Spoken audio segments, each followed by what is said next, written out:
Hola chicas y chicos, ¿cómo están el día de hoy? Bienvenidos una vez más a mi canal. Mi nombre es Angie y el día de hoy estaremos reaccionando al episodio 7 de Revamp. A ver, ¿en qué quedamos el episodio? Ah, ya, estaban a punto de salir nuestros chicos por el cuadro después de unos días que habían pasado en ese mundo dentro del cuadro, como mágico en cierto sentido, un lugar en el que según nos dijo la chica, pues no existía el tiempo y así, y ustedes saben que yo estaba teorizando que de repente era como Narnia y toda la cosa, y que cuando salieran pues iban a quedar en el mismo punto en el que estaban. Pero como les dije por escrito, al fin y al cabo sí pasaron 100 años fuera del cuadro en los que Ramil sí estuvo encerrado, entonces no puede ser que funcione así. Pero bueno, supongo que ya los descubriremos en este episodio, chicos. Recordemos que se van a llevar al hermano de Pan, según yo el que pues lo va a hacer Jet, pero pues aún no está confirmado. Así que nada, vamos a ver si es cierto. Sin nada más que decir, comencemos con el video.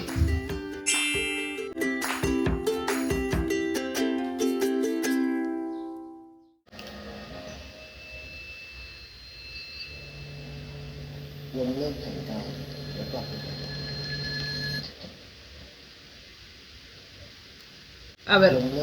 la voz era de un hombre, pero parece una chica. Parece la chica la que intenta despertarlo.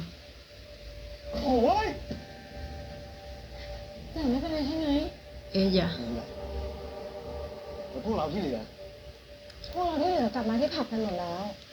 ไอ้เวรนั่นมันใช้พลังควบคุมจิตใจคนได้ขนาดนี้เลยเหรอ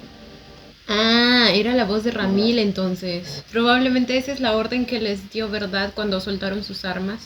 y se fueron. ไอ้เวรนั่นมันใช้พลังควบคุมจิตใจคนได้ขนาดนี้เลยเหรอที่แบกฉันพังไม่เป็นท่าก็เพราะว่าแม่งคนเดียวเราก็ทำเท่าที่เราจะทำได้แล้วไงเจมันต้องมีสักวิธีดิที่จัดการพลังของมันได้ Uy. Ahora, algo que yo no me había dado cuenta, pero mi querida Celia pues me dijo, es que el niño que hace de Jet cuando es joven es el mismo que él vio en la iglesia, ¿se acuerdan? Que aún no sabíamos quién era y pensábamos que era alguien que había perdido pues gracias a los vampiros, o por culpa de los vampiros mejor dicho. Pues resulta ser el mismo actor, el mismo niño, entonces quiere decir, o bueno, al menos así es como lo interpreto yo, siento que es como una representación de su infancia perdida, o sea, ahora él quiere vengar a ese niño que no pudo defenderse en ese entonces. Al menos así lo interpretaría superficialmente, pero falta ver si quizá hay algo más que aún no sabemos. พี่จะทำอะไรผมแค่กลัวว่าคุณเมย์ทินจะหนาวฉันหมายถึงเรื่องที่พวกนายบอกมาถึงนี่แล้วตอนนี้นายก็มียืนหัวโดดอยู่แบบนี้ Él no estaba con คน ellos. ชายพวกนี้คือครอบครัวของฉันจะไม่ยอมให้พวกแกทำร้ายอยู่ฝ่ายเดียวแน่นี่ไม่ใช่เวลาจะมาหาเรื่องทะเลาะกันนะคีอาผมไม่ได้อยากจะมาเสียเวลาไม่รู้อีกแล้วแต่จะให้ผมคุณดูเฉยๆยืนดูไอ้มนุษย์คนนี้เดินไปเดินมาอยู่ในที่ของเราแบบสบายๆทั้งที่มันเพิ่งฆ่าพวกพ้องของเราไปผมทำแบบไหนท่านไม่ได้หรอกถ้าปันรู้เห็นกับเรื่องนี้จริงๆคงไม่ยอมให้เกิดขึ้นหรอกฉันเองก็ไม่ยอม ¿A quién mató? ¿Se refiere a uno de los que murió en la batalla? Bueno, mijo, o sea, tenía que defenderse también, ¿no? ¿O se refiere a la chica esta, la última descendiente, digo, la última perteneciente a la familia John Noel? ฉันเองก็ไม่ยอมผมไม่รู้นะว่าท่านไม่รู้จริงๆหรือว่าแกล้งไม่รู้กันแน่ถ้าพวกมันคิดจะสร้างแผนการอะไรชั่วๆขึ้นมามันก็หาทางหลบหนีหูตาในท่านในหมดนั่นแหละท่านก็เคยโดนหลอกแล้วนี่ทำไมถึงไว้ใจทำไมถึงเชื่อใจมนุษย์จูงจมูกท่านอยู่ได้ยังไม่เข็ดอีกเหรอรอคำพูดของนายได้เคลียร์นายกำลังลามปามในท่าน En realidad él nunca fue manipulado, siempre supo lo que estaba haciendo. นายท่านของนายกำลังเห็นมนุษย์ดีกว่าครอบครัวพวกเราโดนโจมตีล้มตายไปตั้งไม่รู้เท่าไหร่แม้แต่เมคินอาการยังไม่สู้ดีแบบนี้นายท่านก็ยังไปปกป้องมนุษย์ตีเสาหน้านี่อยู่ได้ถ้าท่านไม่เห็นเก็บพวกเราอย่างน้อยท ท่านก็ควรเห็นแก่พวกพ้องที่ตายไปแล้วในฐานะผู้นำบ้างเถอะเคียร์พอใจหรือยังที่มันล้างสมองให้พวกแวมไพร์แตกคอกันแบบนี้แต่วันนี้ก็เป็นหนึ่งในแผนการของพวกแพนเตอร์เหมือนกัน Ush. Ush, ush, ush.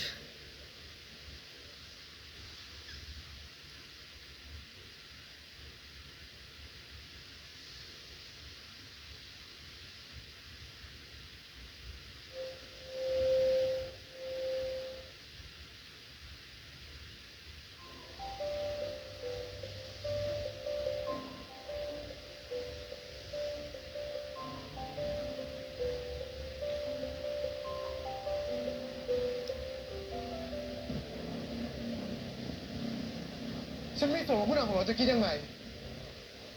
แต่ฉันจะไม่ยอมให้พวกเราโดนทำร้ายอยู่ฝ่ายเดียวแน่ๆฉันจะไปล้างแค้นพวกมัน Va a tomar sus propias medidas.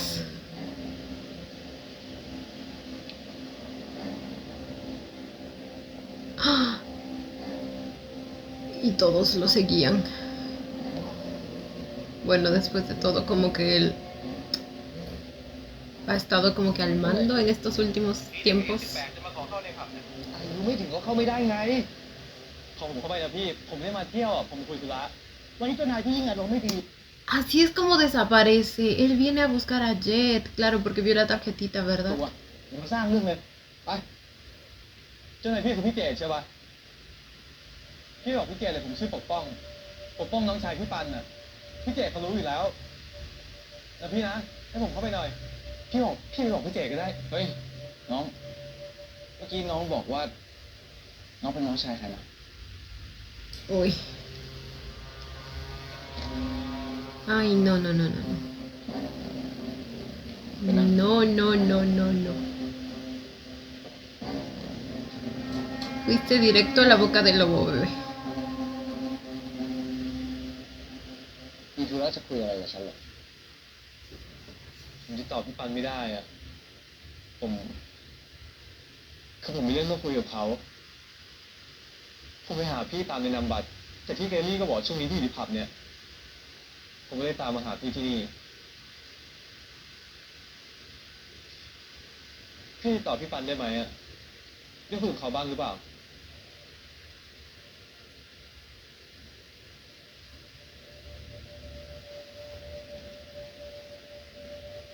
แล้ว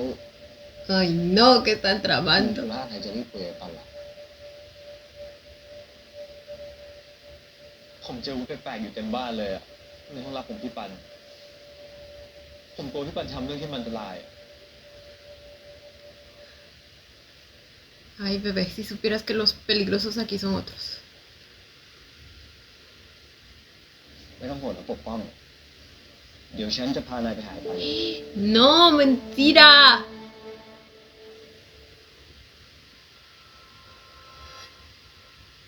Jet. รดน้ำเยอะเกินเดี๋ยวมันก็ตายหรอก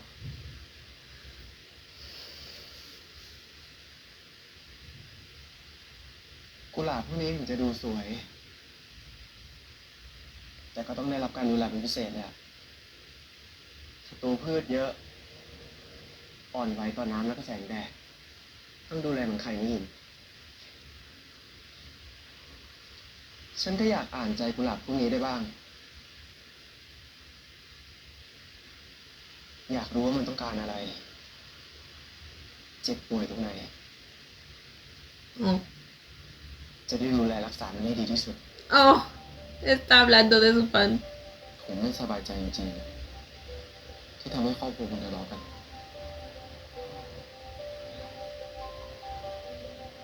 ถ้าครอบครัวหมายถึงคนรักงั้นนายก็คือครอบครัวของฉันเหมือนกันนะ Mm. แต่คีอาร์ล่ะ ฉันรู้จักกับคีอาร์ดี นายต้องให้เวลากับเขา ตามเขาไปตอนนี้เขาก็ไม่ฟังหรอก ผมเป็นห่วงคุณจริงๆนะคุณรามิน ผมไม่อยากให้คุณมีปัญหา ฉันก็เป็นห่วงงานเหมือนกันนะปัน Creo que nos quedó claro después de que ofreciera su propia ฉันก็เป็น sangre. ห่วงงานเหมือนกันนะปัน แล้วก็ไม่อยากให้นายคิดด้วยว่าตัวเองเป็นตัวปัญหา ต่อจากนี้ ฉันอยากให้นายพูดกับฉัน คุยกับฉัน ได้ไหมปัน ไม่อยากให้นายอยู่ตัวคนเดียว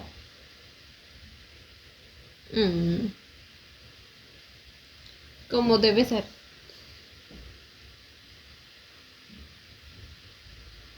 ผมขอ Y así no va a tener la necesidad de leerle la mente tampoco. ผมไม่เคยได้รับความรักแบบนี้ Mejor que nazca de él mismo el contarle las cosas. ผมไม่เคยได้รับความรักแบบนี้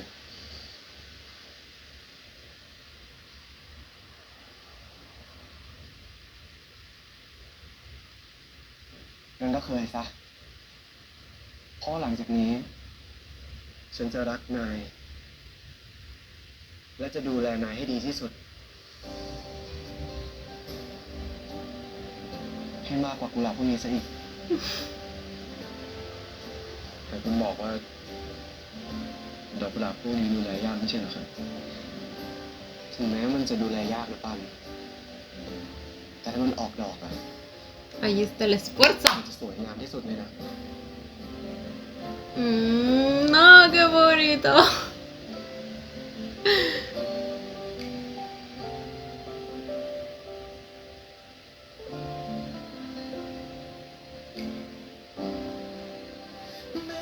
Sus besitos son tan tiernos. Se besan en chiquito.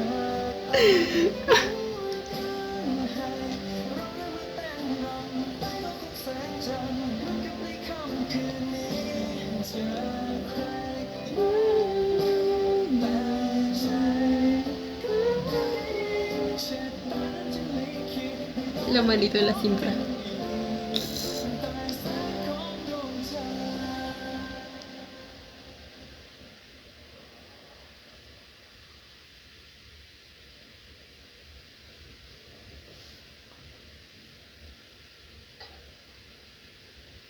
ขอบคุณนะครับคุณปันที่คอยดูแลผมเป็นอย่างดีแบบในท่านคุณต่างหากแล้วครับที่ดูแลคุณอย่างดี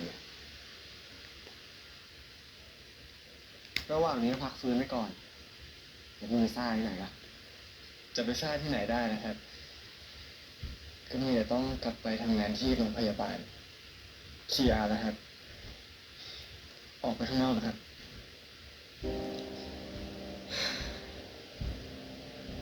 คีอาร์มีปัญหานิดหน่อยนะ Ni siquiera espero para verlo ไม่เป็นไร despierto. ครับเดี๋ยวผมหาจังหวะของเขาเอง แต่ตอนนี้พักผ่อนก่อนเถอะ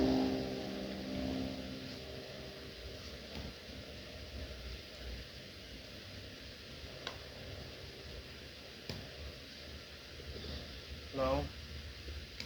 เรื่องฮันเตอร์นี่จะเป็นยังไงต่อ ฉันกำลังรวบรวมข้อมูลอยู่ ถ้าจะให้ความขัดแย้งนี้หยุดลง อย่างน้อย ก็ต้องรู้ว่าแรงจูงใจที่แท้จริงของพวกมันคืออะไร ส่วนเรื่องของ TR ถ้านายจะทำอะไรก็ระวังตัวด้วย อย่าสร้างปัญหาให้คนละ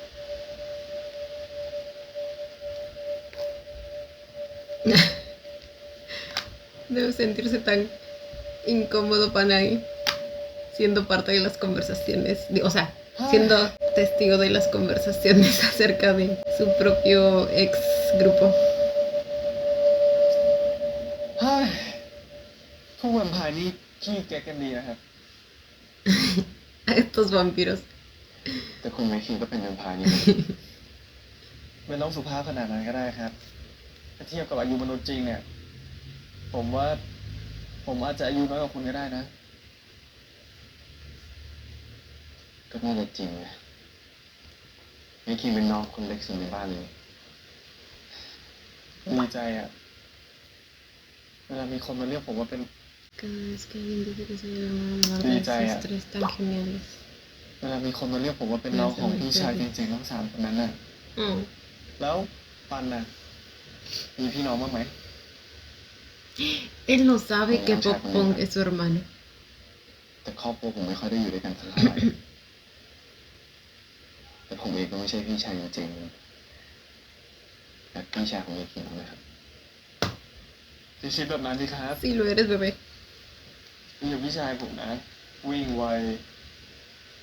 พูดกับพี่ A ver, si bien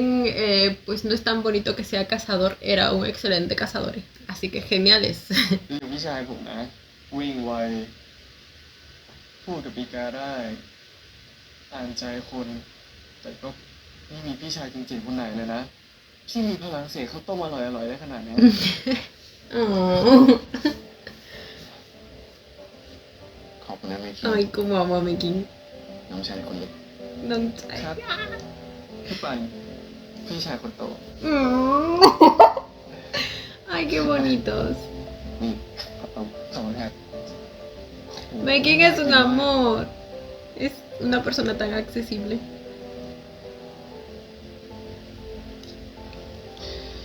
El más humano de todos.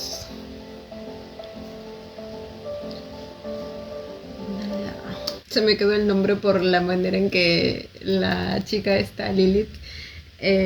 decía el nombre de Pan. Panguinala. Sonaba tan bonito. Y hasta dramático. Panguinala. อ้าวน้องปกป้องไม่อยู่นี่นั่นสิสงสัยทำงานพิเศษยังไม่กลับมา Ay, ay, ay, ¿qué habrán hecho con él?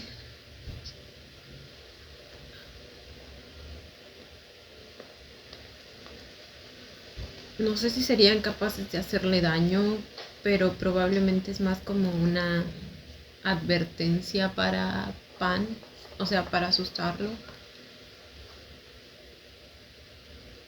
El brócoli. Igual que en el primer episodio.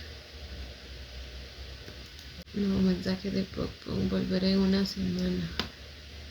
Antes de eso lo estaba llamando, ¿verdad? Si no contesta, ¿por qué escribiría un mensaje cuando puede contestarte? Es que no, es muy raro. Ok, puede que quizá en el momento esté ocupado y por eso envió un mensaje, pero si lo vuelve a intentar y no le vuelve a contestar, creo que ya debería empezar a ต้องแช่ sospechar. ตู้เย็นไหมอ่ะ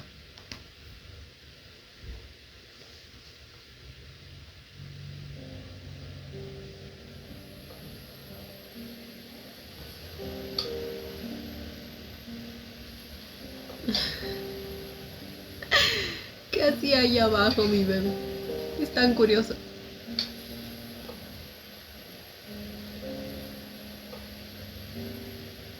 Sabe que algo le pasa. ทำไมดูเหม่อจังผมเหรอคิดมากเรื่องน้องปกป้องเลยเหรอปกติก็หายไปเฉยๆแบบนี้อยู่แล้วทำไมรอบนี้คิดมากล่ะก็ปกติหายไปเฉยๆนี่แหละคุณผมก็เลยคิดมากนะที่ผ่านมาป้อมไม่เคยส่งข้อความมาบอกผมว่าจะหายไปกี่วันแบบนี้ Esta vez le preocupa lo contrario. Tiene ที่ sentido. ผ่านมาป้อมไม่เคยส่งข้อความมาบอกผมว่าจะหายไปกี่วันแบบ Su นี้ preocupación es porque envió un mensaje.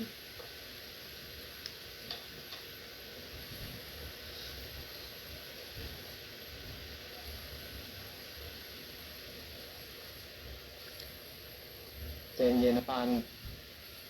น้องปกป้องอาจจะไปอยู่บ้านกับครอบครัวใหม่ก็ได้หรือไม่ก็ติดเพื่อน Siento que se está quemando. หรืออาจจะมีคนรักอย่างทอมเนี่ยนะจะหนีไปอยู่กับแฟน Bueno, algo de eso había antes de que desapareciera. ทีนายหนีมาอยู่กับฉันได้เลยอารมณ์ไหนของคุณเนี่ย La sartén, bebé, la sartén. ว่าแต่ Le dio un par de golpes nada más y ya. ว่าแต่ Eso está que se quema, estoy หนู segura. ว่าปานนี่ Ok, ya lo apago. โอ้ก็กลางวันเรามัวแต่ซื้อของในซูเปอร์อะเลยไม่ได้กินอะไรกันแล้วทำไมคุณอยู่คุณไม่บอกตั้งแต่ตอนนั้นล่ะก็ฉันอยากกินอาหารที่นายทำนี่นะ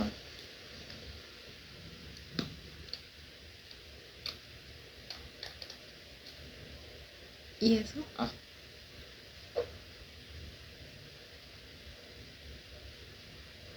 ตายเหรอคุณนี่มันซาลาเปา Panecillo al vapor. กินดิอร่อยนะ Se me antojó un siumai. Sé que no tiene nada que ver, pero es que tiene la forma blanquita. อืม La forma blanquita, el color blanquito. อืม Ay, sí, miren, tiene la forma de un ซาลา conejo. เปา Pancito pan. En español suena más bonito. อืม Porque pues combina pancito pan. ซาลาเปาคืออะไรอืม El papel te estás comiendo el papel, hijo กระ mío. ดาษออกก่อน Ay, por Dios. ปล่อยนี่คือกระดาษมันกินไม่ได้โอ้ Bueno, técnicamente ni necesita comer, dice, así que si come un papel quizá ni le afecta. คุณนี่เป็นพี่ชายที่เจ๋งจริงด้วยพี่ชายที่เจ๋งคุณเมย์คือเขาบอกผมอะว่าคุณเป็นพี่ชายที่เจ๋งแล้วก็เก่งด้วย รู้ว่าควรทำอะไรแกพูดอะไรตอนไหน ผมเข้าใจน้องๆพวกคุณเลยล่ะแค่มีคุณอยู่ด้วย ก็ทำให้ผมสบายใจขึ้นมา Mm. Mm. น้องเหรอ ก็พวกนั้นเป็นน้องคุณนี่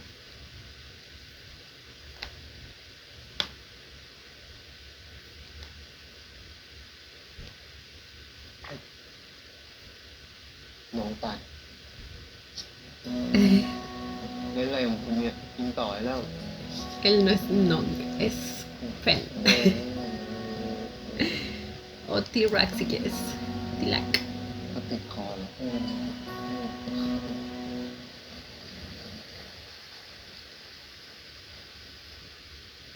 ไม่อยู่นะคะ ปกป้องไม่ได้กลับบ้านมาสักพักแล้วค่ะ Ay, แล้ว no. คุณนาได้โทรคุยกับติดต่อกับป้องมากไหมครับ คุยกันล่าสุดก็ประมาณอาทิตย์ที่แล้วค่ะนาโทรหาเขาจะถามเรื่องที่จะย้ายไปอยู่อเมริกาด้วยกันเนี่ยแหละ ไม่รู้เขาจะไปด้วยกันหรือเปล่า ยังไงถ้าปันเจอเขาอะปันถามให้น้าหน่อยนะคะ ได้ครับยังไงผมบอกทีผมไม่รบกวนแล้วครับ ขอบคุณมากนะครับ Bueno, ahora sabe que no estuvo ahí.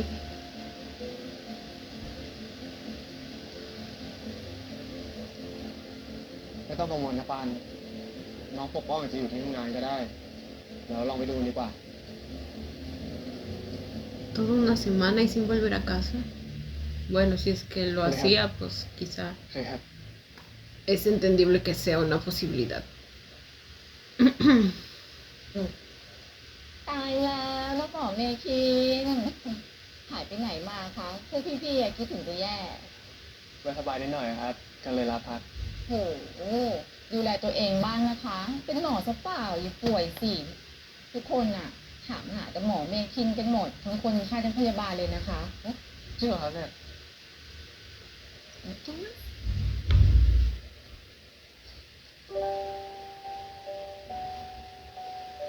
ขอบคุณครับ Fue a buscarlo. Las golosinas le recordaron a él.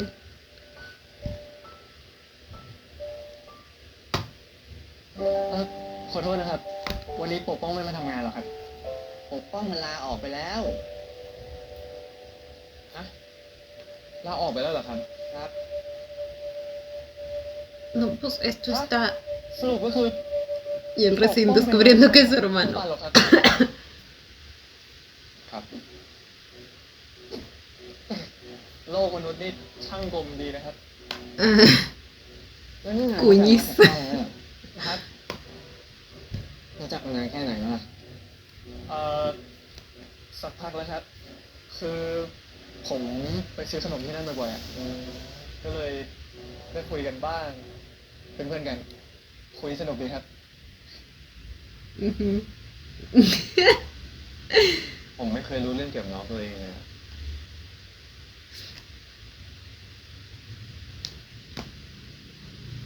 เอาจริงนะปันทั้งพี่อาร์แล้วก็เมทัศน์ชอบเป็นอะไรก็ไม่รู้เลย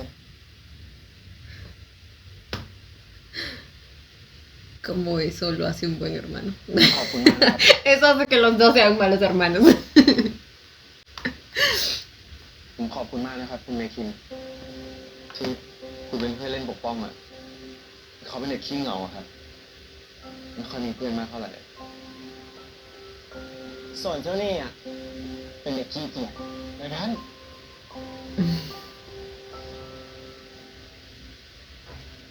งั้นผมขอตัวเข้าไปคุยกับเจ้าของร้านก่อนนะครับ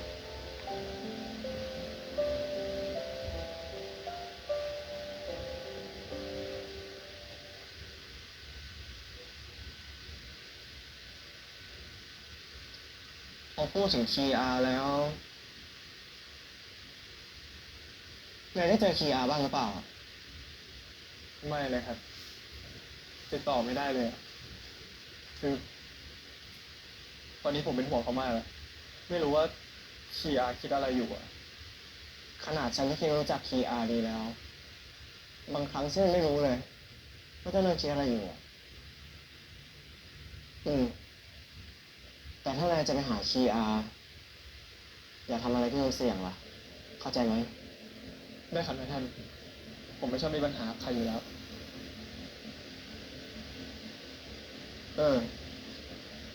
ก็นี่กลิ่นเลือดติดตัวนายเต็มไปหมดไม่มีอาการบ้างเลยเหรอ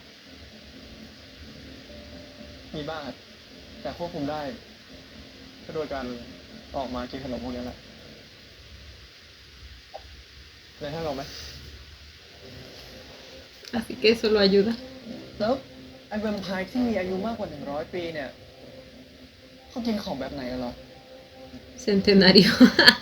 ฉันกินเอ่อ Come pan. ซาลาเปา ซาลาเปา El pancito pan. ทำไมต้องซาลาเปาปั่นซื้อให้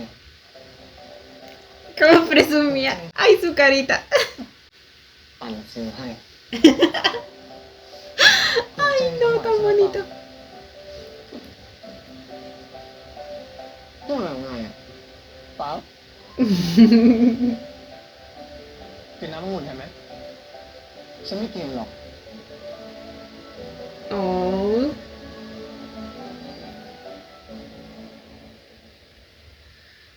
ไปคุยอะไรกับเจ้าของร้านมั้ยเหรอ พอดีผมไปถามเจ้าของร้านนะ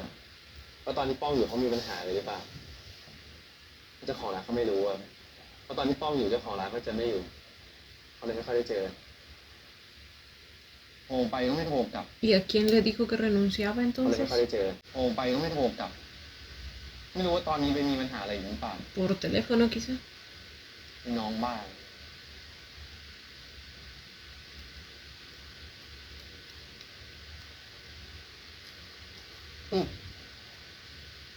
นี่คุณกินอะไรอย่างนี้ด้วยเหรอ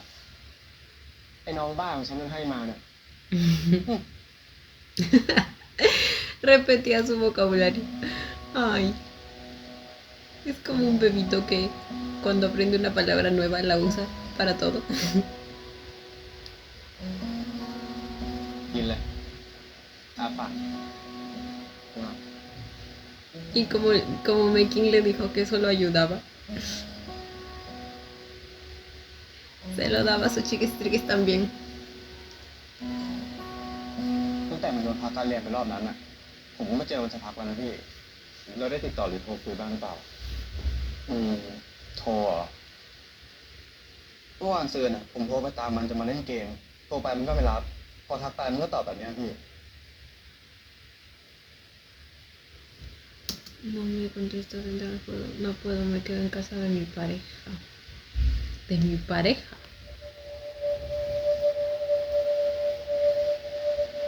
มันก็คงแอบมีแฟนนะดิไม่เป็นไรหรอกพี่ เดี๋ยวมันก็ติดต่อกลับมา No, no, no, no, no. El único con el que podría estar saliendo es Ya. mi doctorcito. เข้าใจ Pero มั้ย él claramente no está con él. หรือว่าปกป้องจะมีแฟนจริงๆอ่ะถึงหายไปไม่บอกอย่างเงี้ย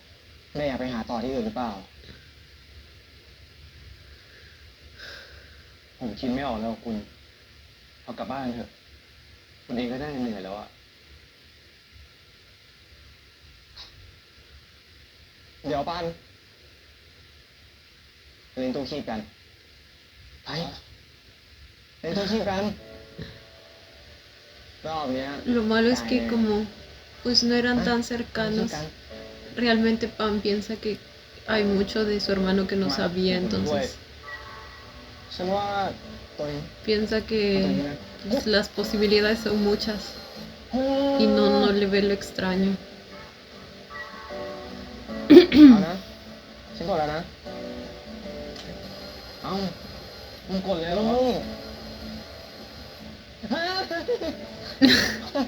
เฮ้ย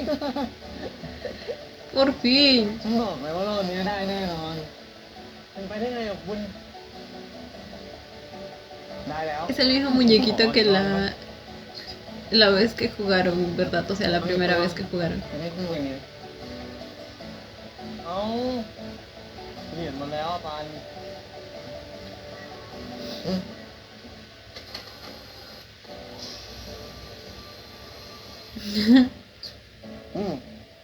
ฉันให้ไม่เป็นไรนะ ตัวเดียวก็ได้ โอเคคุณอยากกลับบ้านแล้วคุณไป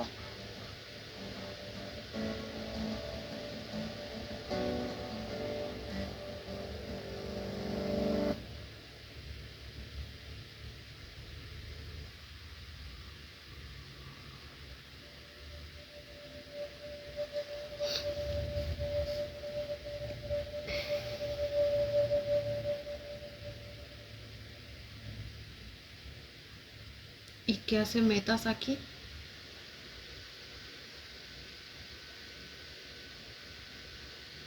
Va a สวัส averiguar. ดีค่ะ วันนี้จะมาเลี้ยงอาหารเด็กๆเหรอคะ เด็กๆทานอาหารกันหมดแล้วค่ะ เข้าห้องนอนกลางวันกันไปหมดแล้ว สวัสดีครับ พอดีผมแวะผ่านมาเลยเข้ามาดู ที่นี่สร้างมานานแล้วหรือยังเหรอครับ ประมาณเกือบ10 ปีค่ะซิสเตอร์เพิ่งมาอยู่ที่นี่ไม่กี่ปีเองค่ะ แต่ตึกนี่ดูสร้างมานานกว่านั้นมากเลยนะครับ ใช่ค่ะ เกิดเหตุการณ์เลวร้ายขึ้นที่นี่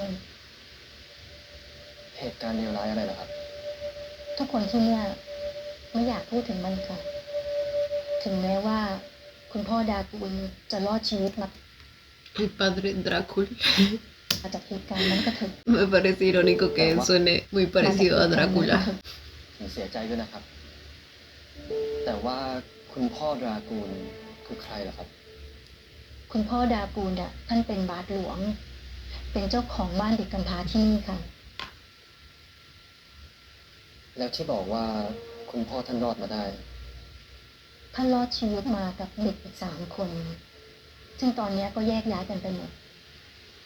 คุณพ่อเจ็บหนักจากเหตุการณ์ครั้งนั้นและตอนเนี้ย Claro, porque ¿se acuerdan que Jet visitó a un viejito en una cama? Él es, ¿verdad? Él es el padre Drácula. คุณพ่อเจ็บหนักจากเหตุการณ์ครั้งนั้น และตอนเนี้ยท่านก็ล้มป่วยติดเตียงอยู่ ท่านพักรักษาตัวอยู่ที่นี่ โดยมีซิสเตอร์เทเรซ่าเนี่ยดูแลท่านอยู่ค่ะ Ok. ซิสเตอร์ครับ ผมสามารถไปเยี่ยมท่านได้ไหมครับ También me había olvidado ya de ese señor a este punto. เพราะว่าท่านน่ะไม่รู้สึกตัว En coma. ถ้าอย่างนั้นผมขอทราบชื่อท่านอีกทีได้ไหมครับ พอดีผมตามหาคนคนหนึ่งอยู่ อยากรู้ว่าใช่คนเดียวกันไหมครับ ถ้าเซิร์ชในอินเทอร์เน็ตอะคงไม่เจอหรอกค่ะ เพราะว่าท่านน่ะไม่ชอบถ่ายรูปอ๋อแต่ถ้าอยากเห็น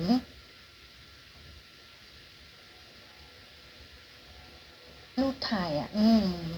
แต่รูปวาดอะพอมีอยู่นะ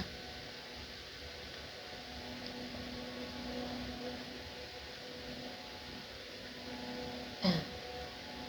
นี่แหละ คุณพ่อดากูล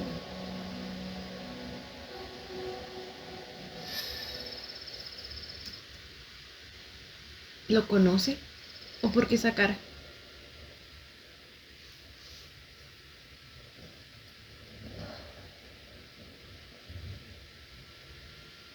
Y esperen, ¿y si el padre en realidad es un vampiro? Y por eso el nombre. El padre en realidad es Drácula.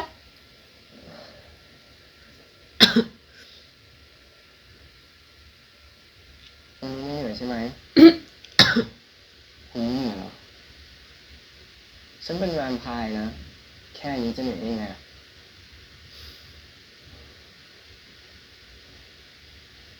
มันคงเหนื่อยสะสมอะตั้งแต่พวกเจ็ดไปที่โรงแรมเกิดเรื่องมากมายขึ้นแล้วมีเรื่องผมต้องคิดเยอะแยะเลยอะ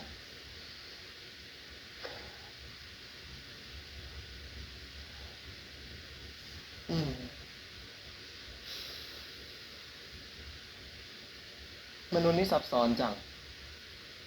ทำไม จะบอกว่าเป็นแวมไพร์ไม่ต้องคิดอะไรเยอะ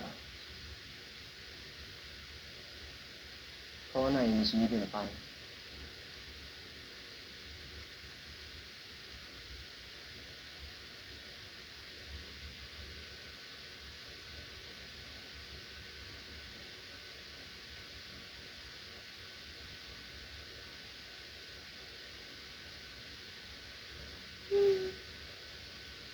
มีเนื้อหนัง มีความรู้สึก แล้วก็มีลมหายใจ ฉันเกิดมาก็เป็นแวมไพร์แล้ว ฉันไม่รู้หรอก Nació. ว่าการที่ได้หายใจรู้สึกยังไง Jamás sintió lo que es ser humano.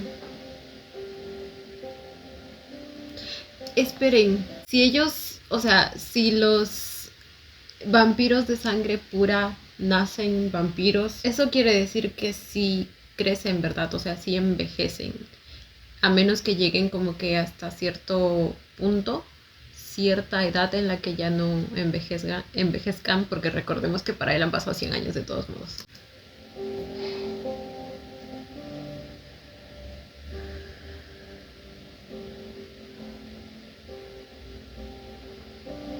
Supuestamente algo así era la Renesmee, la hija de Bella y Edward. Ella nació, bueno, ella era mitad humana, mitad vampira, entonces como que supuestamente también hasta solo iba a crecer hasta cierta edad. การที่หัวใจที่เต้นอยู่อะมันน่าตื่นเต้นมากเลยนะปัน จะเต้นช้า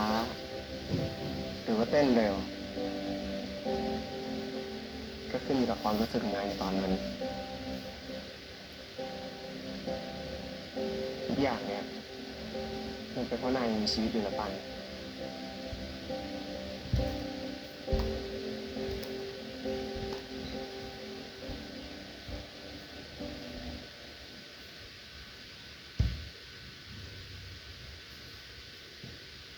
ผมขอโทษนะ ที่ผมเคยฆ่าพวกฟ้องคุณ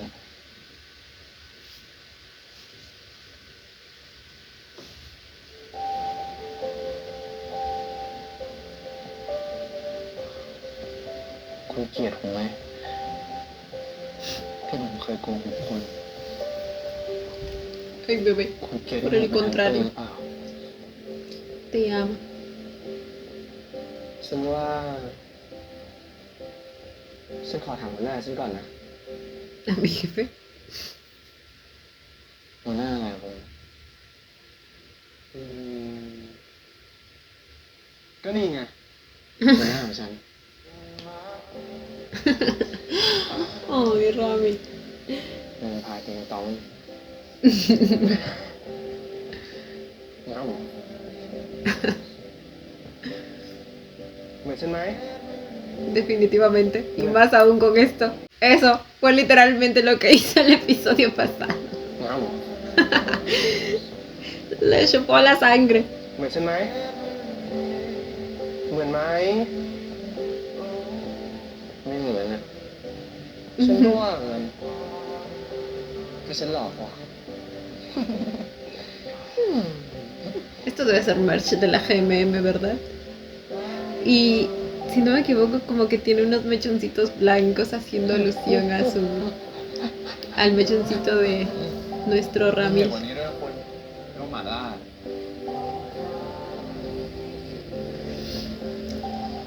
หมาไม่ได้หมาแบบแบบไม่ต้องมองเลย En tailandés, perro suena como ma de mala. ไม่ได้หมาแบบแบบไม่ต้องมองเลย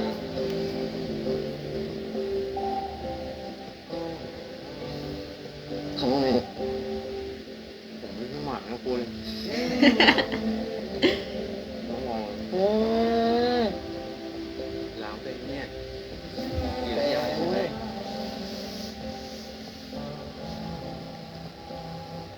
Para que veas que aprende rápido el niño. Un panecito al vapor. คุณ Panecito pan. อ๋อเข้าตาโอ้ยเข้าตาบ้านนี่เหรอโอ้ย Ay, es un amor. คุณจะเล่นใช่ไหมก็มาดิ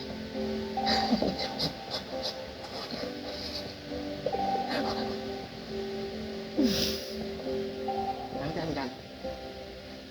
คุณผมนี่ล้างจานไม่ให้ตีฟอง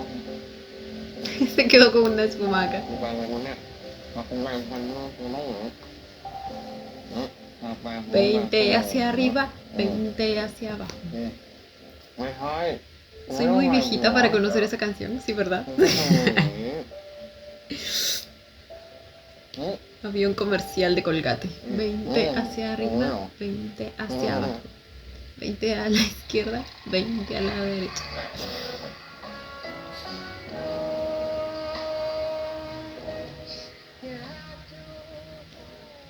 ฉันรู้สึกว่า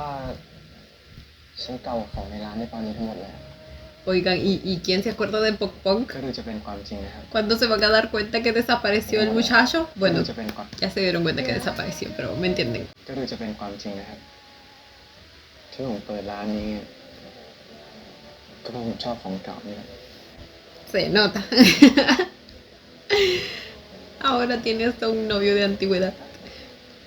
แล้วคุณล่ะชอบผมหรือเปล่าชอบสิคุณชอบผมตั้งแต่ตอนไหนครับ ¿Y esas preguntas? Pancito bebé.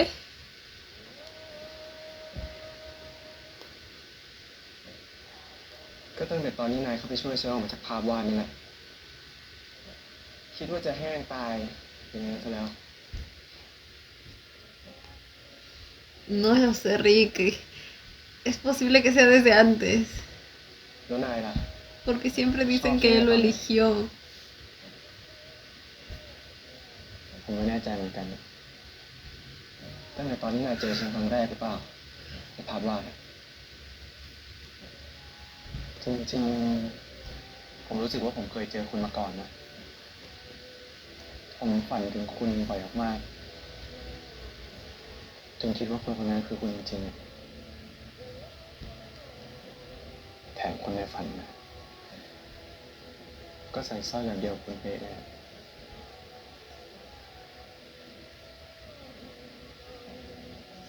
เป็นไปได้ไหมคนที่ผมฝันถึงจะเป็นคุณเป็นไปได้ไหมคนที่ผมตามหามานานจะคือคุณ Ay, qué bonito sonó eso. Pero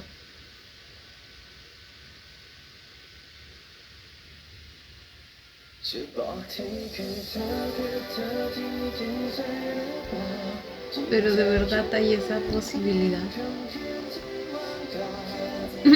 จากท้องฟ้าไร้เงาและมีแสงดาวเป็นเธอจริงๆได้หรือเปล่า Oh my god, se van a poner a hacer realidad la escena de sus sueños. คนที่คือคำตอบคือทุกอย่างไม่เคยคืนที่คอยมืดมนกลายเป็นสว่าง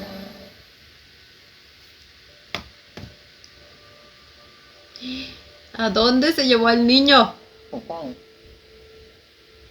ที่นี่คือที่ทำงานจริงๆของปัน Ay, no.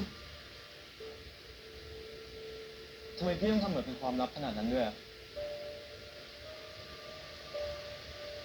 นายก็เห็นห้องลับในบ้านของปันแล้วนี่แล้วนายคิดว่างานของปันมันเป็นความลับไหมล่ะแต่นี่พี่จะยึดโทรศัพท์ผมถึงเมื่อไหร่อ่ะมันเป็นกฎฉันถามนายแล้วแล้วนายก็ยินยอมเพื่อแลกกับให้รู้เรื่องของปัน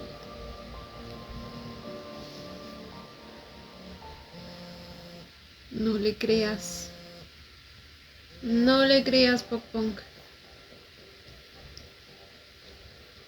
Piensa en lo preocupado que debe estar tu hermano.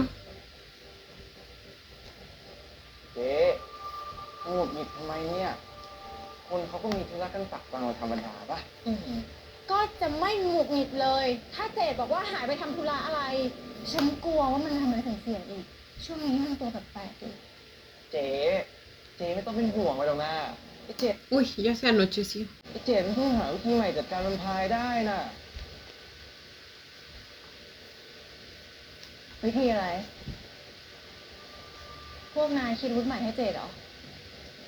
เจ๊ลองดูเองอาวุธชิ้นเนี่ยเหมือนสุดโกงอะจะคนหรือแวมไพร์เนี่ย Se están refiriendo así a Pok Pok. ดีปะเจ๊คิดว่าไงคิดว่าไงเจ๊ Ah, qué desgraciados.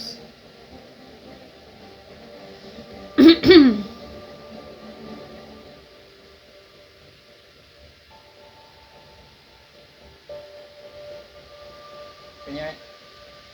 ตกใจเหรอ พี่ปันทำงานที่จริงๆเหรอพี่ฉันจะโกหกนายทำไม ปันกับฉันเราโตมาด้วยกัน เราสร้างที่นี่มาด้วยกัน อ้าวเจนทำไมวันนี้มาถามคนเดียวอ่ะคนอื่นไปไหนหมด พวกนั้นติดงานอื่นอ่ะ ไม่ได้เจอกันนานเลยนะภารกิจสำรวจแวมไพร์ที่ต่างประเทศอ่ะถึงโลกดีไหม เรียบร้อยดีเรื่องจริงไหมที่ปันอยู่บ้านแวมไพร์ตอนนี้ฉัน Acaba de mencionar vampiros frente a Pok Pok.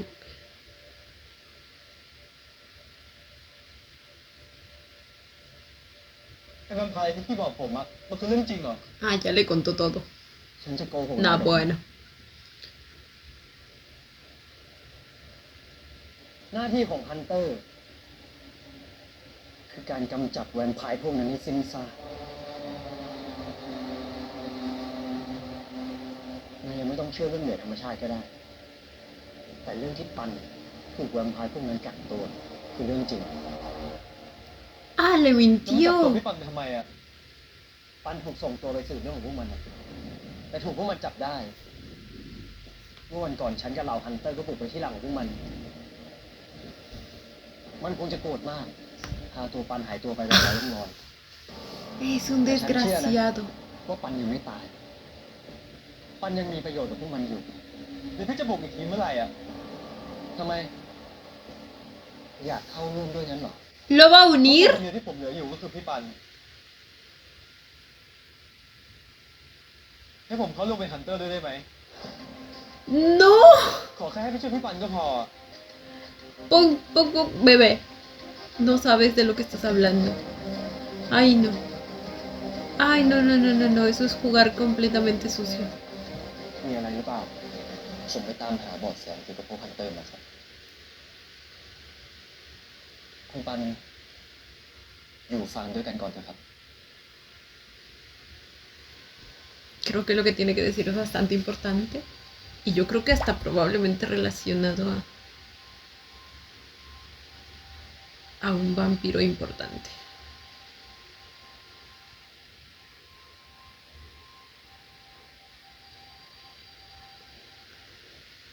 คุณปันรู้จักคนในภาพด้วยเหรอครับ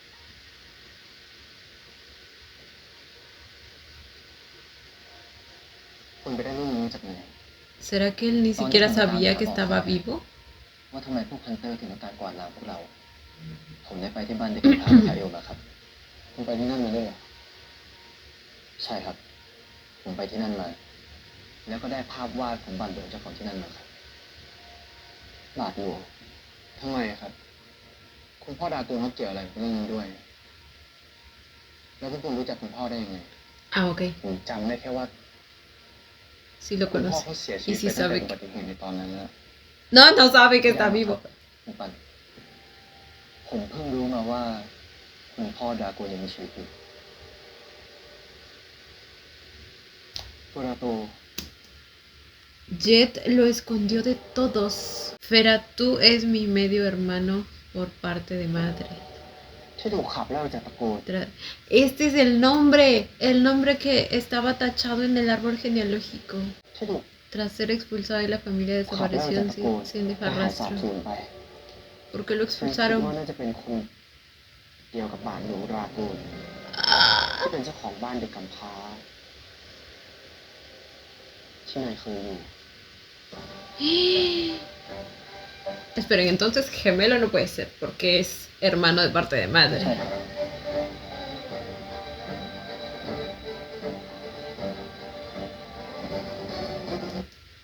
¡Es Dank! Tenían razón, gente. เรื่องนี้ Y a ver, espérense. Jet tiene que saber que él es un vampiro, ¿verdad? Ahora, con el padre yo me imaginaba un viejito. O sea, ¿cómo alguien tan joven puede ser padre? O sea, sí hay padres jóvenes, pero เรื่องนี้ออกไปแสดงให้มันรู้ว่าอย่าได้คิดจะลองดีกับเพื่อน que พัน no pueden volver a meterse con los vampiros. ก่อนอันเดียว ¿Y si él mismo? Entonces, ¿qué pasó esa noche, gente? No, pues ahora todo está más confuso aún. Porque si por lo que pasó ahí, él casi muere, quizá fue como un montaje, o sea, para hacer creer a todos que fueron los John Noel y así pues vengarse quizá por haberlo expulsado hace tiempo de su familia. Ahora no sabemos por qué lo expulsaron, no nos han dicho ese dato. Y Jet sabe, para mí que debe saber que él está vivo, o sea, que él está vivo, digo que es un vampiro, porque, o sea, yo me imagino que mucho de eso hay en la razón por la cual sobrevivió, y por eso mismo, pues, no le ha dicho a nadie más, él es el único que lo sabe. No, esto está extrañísimo, gente. Y bueno, chicos, este fue el episodio 7 de Revamp, un episodio más tranquilo en cierto sentido, pero por otro lado, pues, nos secuestraron al Punk y lo están manipulando a su antojo. Bueno, Jet lo está manipulando a su antojo. Igual tiene como cómplices a los gemelos, que también saben perfectamente lo que está haciendo y están de acuerdo con él. Así que no me caen para nada. Están jugando sucio, están manipulando muy feamente la situación, saben que Pan sería capaz de hacer de todo por su hermano, por el amor que le tiene, y eso es lo que van a aprovechar y van a usar. Ahora, pues Pan se la ha pasado preocupado durante todo el episodio, evidentemente, pero a la vez, pues, como les digo, no ayuda mucho el hecho de que durante todo este tiempo no hayan sido tan cercanos, porque Pan tiene la idea de que no conoce lo suficientemente bien a Pok-Pong, por lo tanto no sabe si realmente tiene una pareja, si el mensaje que le llegó es real, además de que al parecer es bastante usual que él pues se desaparezca sin avisar. De hecho, hasta le pareció raro que esta vez haya dejado un mensaje, pero dado que la situación entre ellos pues también mejoró, supongo que una parte de él piensa que quizá es por eso, lo ha buscado en todos los lugares que ha podido, en su trabajo, pero o sea, igual siento que en la vida real esto ya meritaría como una denuncia por desaparición, ¿verdad? Igual sabemos que pues en esta clase de series no suelen recurrir a eso, pero me entienden, o sea, ni siquiera contesta el celular. No creo que eso también sea común en él, o sea, que no le conteste después de una semana y que no esté, o sea, hasta fueron a buscarlo a su casa y no estaba, simplemente desapareció, se esfumó. Mekin también fue a buscarlo a su lugar de trabajo porque pues se acordó de él con las golosinas de uva esas que siempre pues le daba, y finalmente se enteró que él es el hermano de Pan, ya sabe que él va a ser su futuro cuñis y la familia tan bonita que van a hacer en el futuro, porque les digo que Mekin es un amor, es una cosa preciosa, se llevan tan bien él con Pan. El diálogo que tuvieron al inicio cuando Mekin aún estaba en cama y Pan estaba ahí y hablaban de sus hermanos y compartían el cómo se sentían pues respecto a ellos. No, fue muy bonito. Les digo que de todos ellos Mekin es quien tiene pues una visión más humana de todo. Ahora, mientras transcurría esa semana, pues Ramil y Pan han tenido momentos bastante bonitos, igual en ciertos momentos como que interrumpidos por la preocupación de Pan, y es completamente entendible porque, o sea, su hermano no está. Ramil estuvo acompañándolo en todo este proceso, estuvo ahí para calmarlo cuando Pan lo necesitaba. Creo que se puede ver que a este punto su relación ha madurado bastante a diferencia del inicio. Ahora, mientras tanto, Mekin también hacía sus averiguaciones y pues descubrió lo que ahorita acaba de salir a la luz acerca de el padre Drácula. Les digo, tenía nombre de vampiro y sí resultó siendo un vampiro. Lo que no me esperé es que ese padre fuera a ser interpretado por Dank, o sea, así de jovencito, güey. Pero bueno, ya veremos qué más nos trae esta historia, gente, en el siguiente episodio. A ver si ya nos dicen qué pasó exactamente hace años. Y a ver si Dan finalmente ya aparece, o sea, hace su aparición en la serie. Según nos dicen, pues está bastante grave aún y no puede pararse de su cama. Solo sabemos que Jet va a verlo constantemente. O bueno, al menos lo vimos ir a visitarlo una vez, pero yo supongo que son visitas bastante constantes, porque creo que la cabeza detrás de esto incluso podría ser él.